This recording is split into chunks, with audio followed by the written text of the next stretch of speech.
Afternoon, President Muhammadu Buhari currently presiding over security meeting at State House in Abuja ahead of medical trip to the UK today. President of African Grassroots Empowerment Organization Prince Gomene Namene threatens to sue Rivers State government.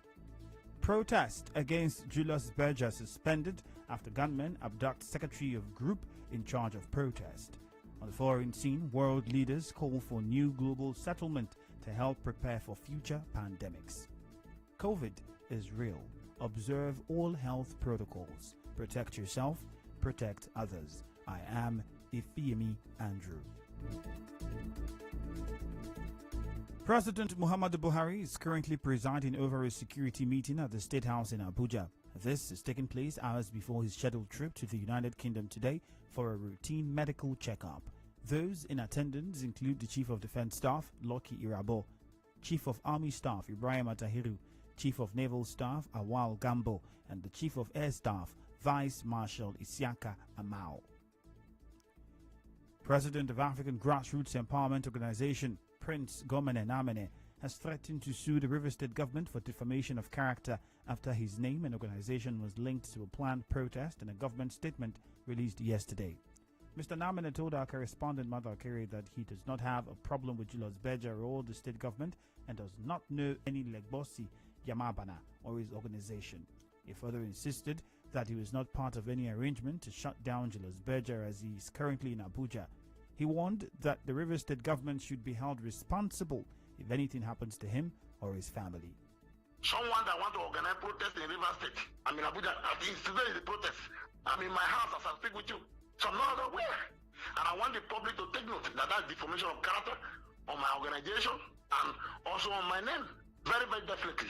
I'm going to take a legal step against that. I was not part of any arrangement to shut down Julius Berger project in Rivers State. I wasn't part of it. So I wanted to take note that if anything happened to me and my family, Rivers State government should be held responsible. Meanwhile, President of Rivers State Ethnic Youth Leaders Coalition Legbosi Amabana says the protest against Julius Berger has been suspended after the secretary of the group, James Tobin, and other youth leaders were abducted by unknown gunmen on their way to the venue of the protest. Mr. Yamabana told our correspondent that armed men in a Toyota Camry car whisked away the youth leaders close to Rumola, the planned venue for the protest. He also said his team met with the Commissioner of Police and Governor Nyesom Wike yesterday over the planned protest. We went with the Commissioner of Police to government house. We had the governor threatened fire and brimstone. So this morning, as we were planning to move to the Rumala flyover, where we wanted to carry out our peaceful protest, armed men in a Toyota Camry invaded us, took away my secretary, Mr. What we are demanding is not us, and they are doing an additional fight. They are constructing Gold Oboni Road. The flyover comes with several kilometers of roads, and this cumulatively runs into several hundreds of billions. And there is no evident corporate social responsibility and local content empowerment as practiced globally. I don't know if Julius Berger is more than every other person in this state, and that is where we are. We are in a sober mode that democracy has been trampled upon. Mr. Yamabana also explained that Julius Berger has failed to include local content in the ongoing constructions in the state. We have to take cover somewhere because we will be senseless to carry Rivers youth out again, and maybe they will be killed. So we are going back, we are strategizing on this end advocacy. We must see it to the end. This time around, we are going to involve our sister groups from other states in the Niger Delta to come down in Rivers State to demand for this noble cause.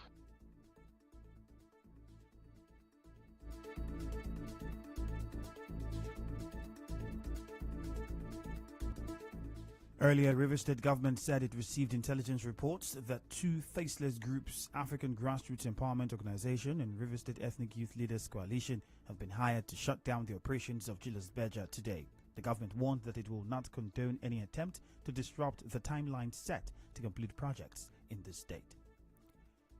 The leadership of African Democratic Congress ADC in Rivers State says it will resist any form of electoral fraud in the forthcoming local government council elections. The newly inaugurated chairman of ADC in the state, Solebari Samson, made this known over the weekend after the party held its congress to elect new executive members. Mr. Samson said his party is participating in the local government elections with the confidence that the umpire will not manipulate the process. My vote for this congress is for we to work as a team and move the party to an enviable height. We want to make the party the only most credible alternative. I trust my team and what we can do. ADC is taking over Rivers State, ADC is taking over Nigeria, and ADC as a political party, we have an ideology which is to change things. We have an ideology to do things in a more different way. We do things in a way that everybody's interest is protected. So it's a party that has the youth at heart. Well, my message to my members is, from this point, we are taking over Rivers State, and all hands must be on deck. The ADC chairman, Solebari Samson, said the party will make it difficult for the PDP as an alternative party in the elections. It is a milestone kind of speech inaugurating a state party which is comparing youths mainly. Youths are the most devastated persons in this country and women. So when we say youths, it includes women. My party has an aspiration for women and youth. 30% of we throw it to women and then youth, then the rest goes to everybody. The percentage of women and youth are more.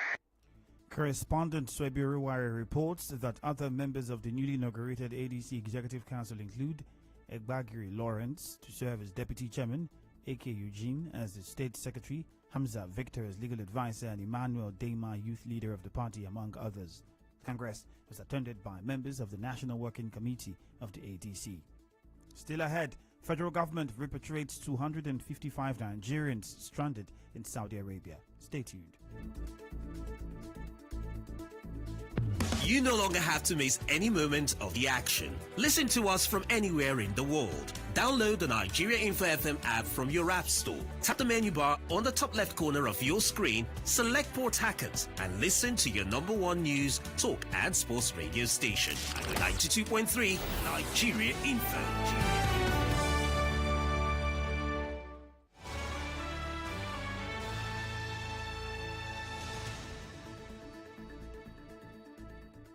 A retired military officer, Colonel Hassan Stan Labo, has accused state and federal government officials of using the insecurity in the country as a way to make profits. He wondered how students are kidnapped in the country and no one sees when they are carried. Mr. Stan Lambo questioned the effectiveness of various military agencies in the country while speaking on a television interview this morning.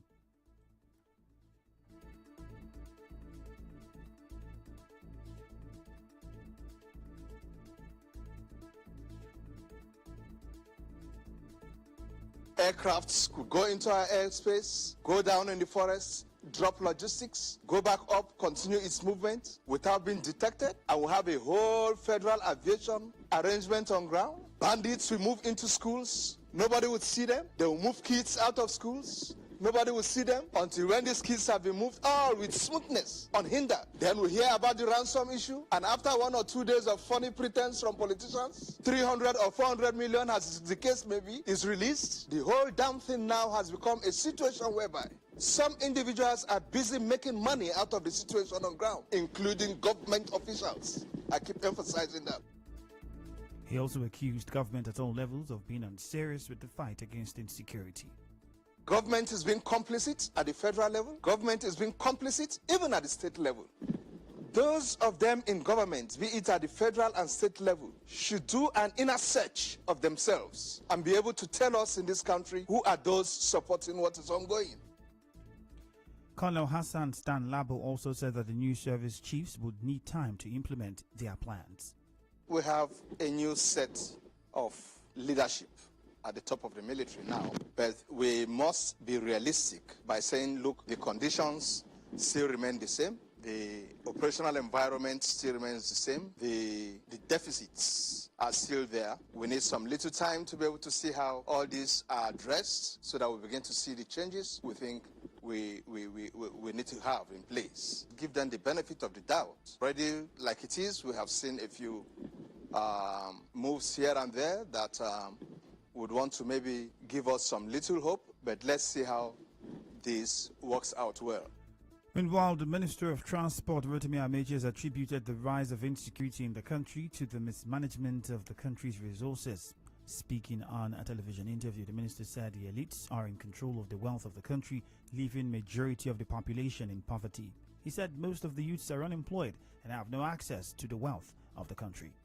The rich has put money, all the money in their pocket, denying the poor. And when I was saying that as a governor, they thought I was joking. When I say to people that if you don't create a legitimate economy for Nigerians, they will create for them illegitimate economy. Those who have connived and seized the legitimate economy will not be able to drive on the road because that's the avenue for the illegitimate economy. What is the illegitimate economy? Kidnapping. By 6 p.m., rich men are in their houses sleeping with their children. We the poor are on the street looking for them. This insecurity is a product of mismanagement of our resources. If those resources were kept in place and were utilized and Nigeria was turned into a productive economy, there will be no need, there will be no use for these criminals.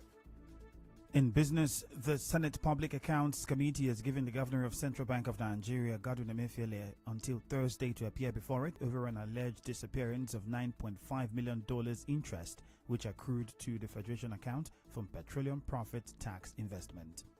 In entertainment, the Church of Satan is throwing its support behind the new limited edition Satan shoes. David Harris, Magister for the Church of Satan, told TMZ that the shoes, which feature an inverted cross, bronze pentagram and a drop of human blood, are getting a ton of love from the church because they embrace the essence of Satanism. In sports, as part of its determination to ensure the National Sports Festival holds, the Federal Ministry of Youth and Sports Development has swung into action to use Abuja as an alternative venue for the 20th edition of the National Sports Festival. The festival, which has been postponed severally due to COVID-19 and lack of funds, was scheduled to hold in Benin City, the State capital, from April 2 to 14. And now we're bringing you news from around the world. UK Prime Minister Boris Johnson has joined more than 20 world leaders in calling for a new global settlement to help the world prepare for future pandemics. The world leaders, including President Macron of France and Angela Merkel, Chancellor of Germany, said COVID has posed the biggest challenge since World War II. They said another pandemic or health crisis is a matter of when. Hence, the leaders called on countries to now prepare to be better prepared to predict, prevent, detect, assess, and effectively respond to pandemics in a highly coordinated fashion. On the news this afternoon, you heard that President Muhammadu Buhari is presiding over a security meeting at the State House in Abuja ahead of his medical trip to the UK today. President of African Grassroots Empowerment Organization Prince Gomene Namene has threatened to sue the River State government. Protest against Julius Berger has been suspended after unknown gunmen took away the secretary of the group in charge of the protest. On the foreign scene, world leaders have called for a new global settlement to help prepare for future pandemics. The news was edited by Enoho Obevere. I am Ifiemi Andrew. Contact our newsroom on 0818 900 0017. Cloudy weather in Port Harcourt this afternoon. Thank you for your time.